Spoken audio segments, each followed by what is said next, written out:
Θα πρέπει να μειώσουμε το έλλειμμα και όπως σας είπα να το μηδενίσουμε μέχρι τέλος του 2014.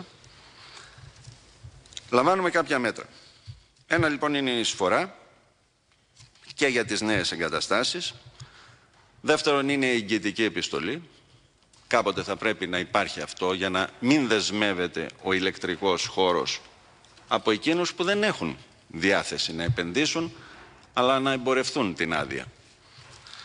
Το τέλος διακράτησης, το οποίο είναι να μην παρατείνεται, επειδή είναι πολλά τα χρόνια, γιατί δεν αφορά μόνο φωτοβολταϊκά φυσικά, έτσι, να μην παρατείνεται σε πολύ μεγάλο χρονικό διάστημα το να κρατήσει κάποιος την άδεια, και μιλούμε για χρόνια. Το τρίτο είναι αναστολή φωτοβολταϊκών μέχρι το τέλος του 2013. Αυτό γίνεται για τον εξής λόγο. Δεν είναι μόνο το γεγονός ότι με τα φωτοβολταϊκά, με βάση τις άδειες τις οποίες έχουν εκδοθεί, έχουμε καλύψει τον στόχο του 2020, που είναι μία από τις υποχρεώσεις μας προς την Ευρωπαϊκή Επιτροπή, αλλά και με τα εγκατεστημένα φωτοβολταϊκά, γιατί μπορεί να είναι άδειες, αλλά να έχουν άδειες, αλλά να μην έχουν κατασκευάσει φωτοβολταϊκά. Τα εγκατεστημένα φωτοβολταϊκά έχουν ήδη πιάσει το στόχο σχεδόν του 2015. Βέβαια, εδώ θα πρέπει να σας αναφέρω επίσης ότι μετά τον Νοέμβριο, τα μέτρα του Νοεμβρίου, την πρώτη φορά που ελήφθησαν για το έλλειμμα του ΛΑΓΙΕ και την πρώτη αναστολή νέων αδειών, από τότε μέχρι και το τέλος Μαρτίου εγκαταστάθηκαν, και αν θυμάστε τότε υπήρχαν πάρα πολλές φωνές που έλεγαν ότι δεν πρόκειται να ξαναμπεί ούτε 1 κιλοβάτ. Εγκαταστάθηκαν λοιπόν μέχρι σήμερα 800 ΜΒ φωτοβολταϊκά μέσα σε 4 μήνες. Με παλιές τιμές. Αυτό σημαίνει ένα πρόσθετο βάρος στον ΛΑΓΙΕ ασύλληπτο. Και εδώ θα πρέπει επίσης να πω, να μου επιτρέψετε, ότι εάν ο ΛΑΓΙΕ πτωχεύσει, αντιλαμβάνεστε, επειδή η ηλεκτρική αγορά είναι αλυσίδα, τα αποτελέσματα που μπορούν να επέλθουν.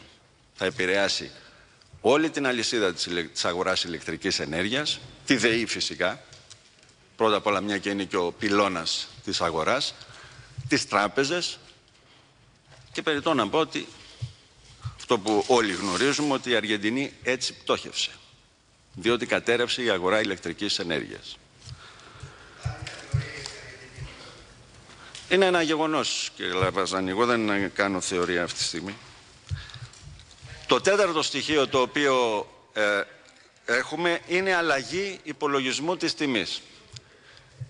Δηλαδή το πώς πέρα από το feed-in tariff που έχουν τα φωτοβολταϊκά, τα αιωλικά, όλα, ήταν συνδεδεμένο με την οριακή τιμή συστήματος. Δεν θα μπω σε τεχνικές λεπτομέρειες για να μην σας μπερδέψω, απλά επειδή αυτό είναι μέσα στο συνολικό πλαίσιο αλλαγής του ρυθμιστικού πλαισίου και ουσιαστικά είναι μια παλιά, θα έλεγα, φόρμουλα για την αγορά ηλεκτρικής ενέργειας, η οποία σήμερα ουσιαστικά είναι εικονική πραγματικότητα και η οριακή τιμή του συστήματος έφτασε να πέσει ακόμη και στα 30 ευρώ, όταν το κόστος ήταν στα 100 και, ειδικά για τις ΑΠΕ είναι 180. Είπαμε αυτό που γίνεται και σε άλλες χώρες, μέχρι να ολοκληρωθεί και να μπει σε εφαρμογή το νέο ρυθμιστικό πλαίσιο, να πάνε με τη μέση τιμή κόστους των θερμικών μονάδων. Αυτό δε είναι κάτι που το ζητούσαν όλοι. Και τον ΑΠΕ, των ανανεώσιμων πηγών η παραγωγή, οι συνδεσμοί τους, αλλά και της υπόλοιπης αγοράς, διότι ήταν υπερβάλλον κόστος. Και είναι μια διόρθωση σημαντική. Πάρα πολύ μεγάλη μεταρρύθμιση αυτό ειδικά. Δεν λύνει το πρόβλημα μονίμως, αυτό θα λυθεί με το ρυθμιστικό πλαίσιο και την αλλαγή του. Βεβαίως όλα αυτά εξαιρούνται οι στέγες. Δηλαδή άκουσα κάπου ότι υπάρχουν και οι στέγες εξαιρούνται.